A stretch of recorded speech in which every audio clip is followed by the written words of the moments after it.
Hello, everybody. This is your channel AFK Newsroom, and I am Dr. Ajaz, your host.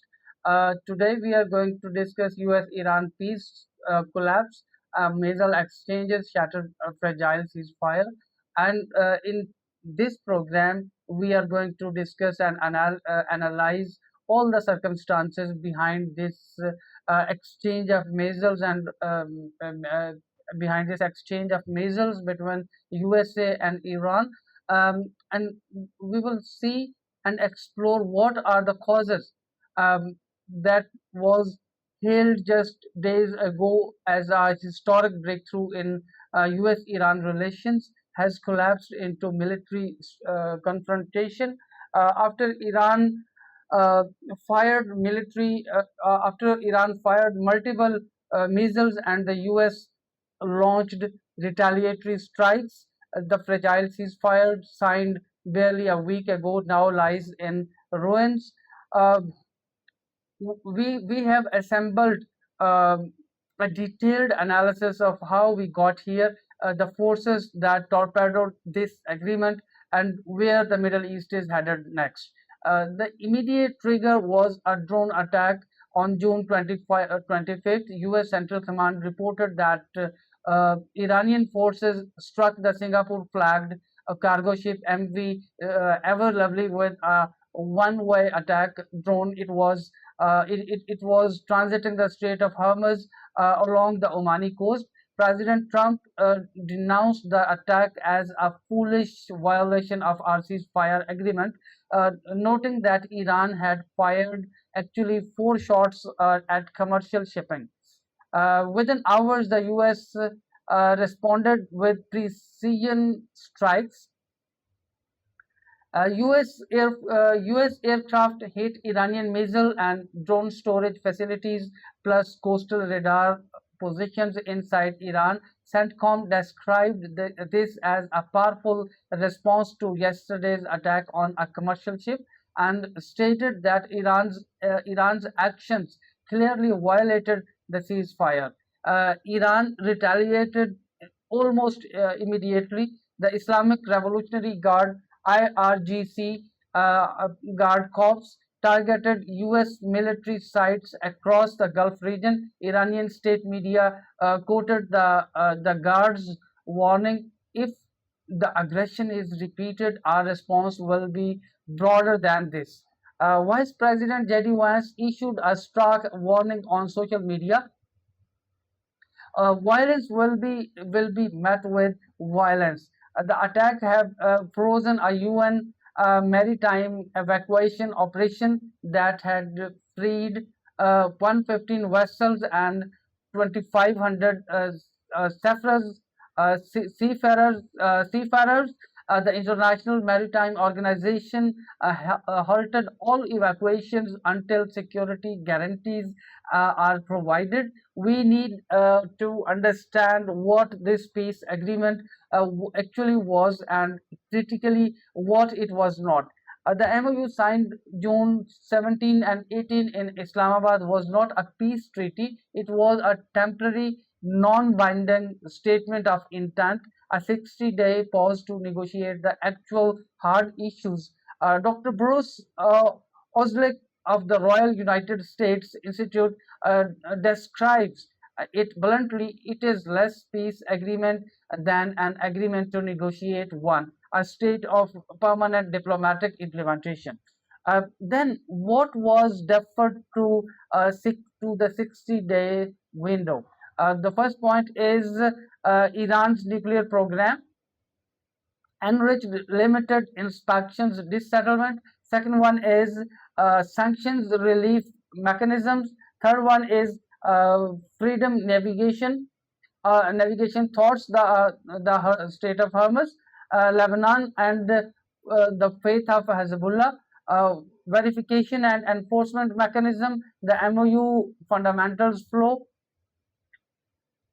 and so these are the points which uh, these were the points which deferred to the 60-day window mechanism, and every substantive issue uh, that was delayed.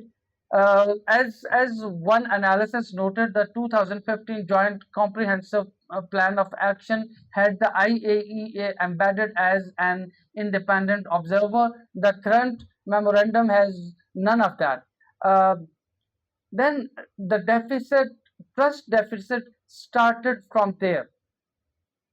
Uh, Iran's supreme leader Mustafa Khamenei approved the plan despite having differing views, keeping options open should Trump prove an unreliable negotiating partner. The Iranian Parliament Speaker Mohammad Bakir Ghalibaf warned uh, before talks even began that Tehran would deliver a crushing response if Washington acted in bad faith. Uh, then the Iranian delegation refused. It was the first face-to-face technical talks in Virgin Switzerland, held on the June 21st, began in disaster when the Iranian delegation refused to appear publicly alongside Americans. Protocols disputes dragged on, and the President Trump intervened in the worst possible way. Trump uh, threatened uh, uh, posted threats on social media, while Vice President JD Vance sat across the Iranian negotiators, and Trump posted that Washington would hit Iran very hard again, even harder than last week, unless Iran stopped Hezbollah operations in Lebanon. He further threatened to take control of the Strait of Hormuz and impose fees on ships. Iran's reaction was very immediate, as Iranian media called Trump's statements a blatant violation of the MOU's first clause, which explicitly prohibits threatening language during negotiations. Iranian Parliament Speaker Ghalibaf wrote, "If those threats were worked, they would not be in this situation now. We don't expect anything from American threats." Um, the Iranian delegation walked out after approximately 80 minutes. Then Trump needs the deal for domestic political reasons. 78% of Americans want the war ended. Fuel prices are a midterm liability. Markets need straight stability, but his negotiating style actively undermines diplomacy. One analysis summarizes Trump's characteristically uh, combative statements issued in parallel with the talks did little to steady the room.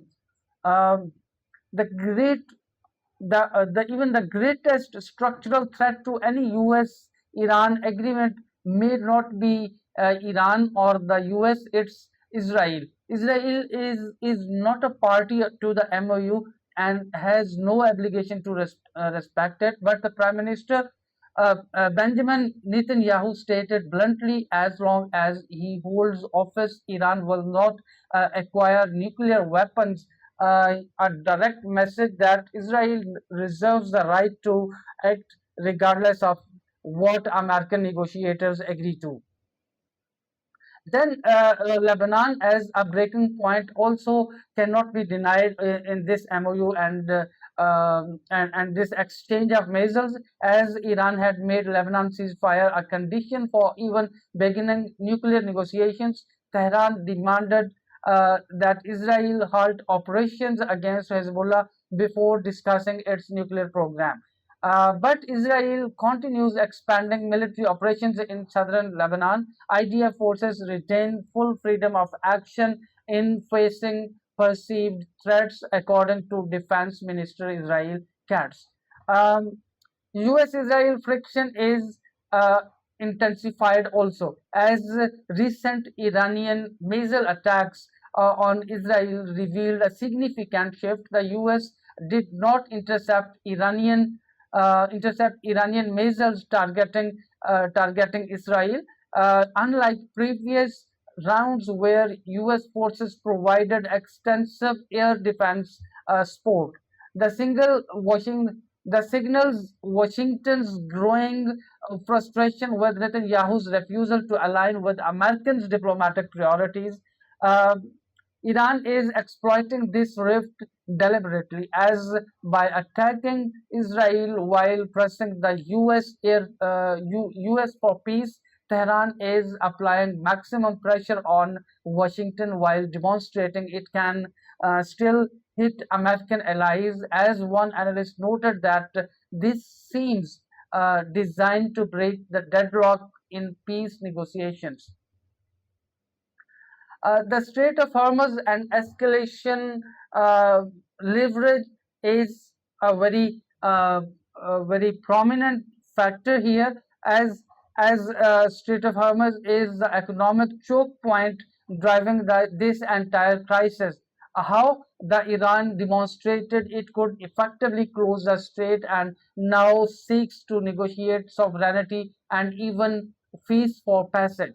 The current situation is shipping traffic is slowly normalizing, but well below pre-war levels. On June 25th, 43 transits were recorded, far below the pre-war average of 130 plus daily. Loyal list intelligence report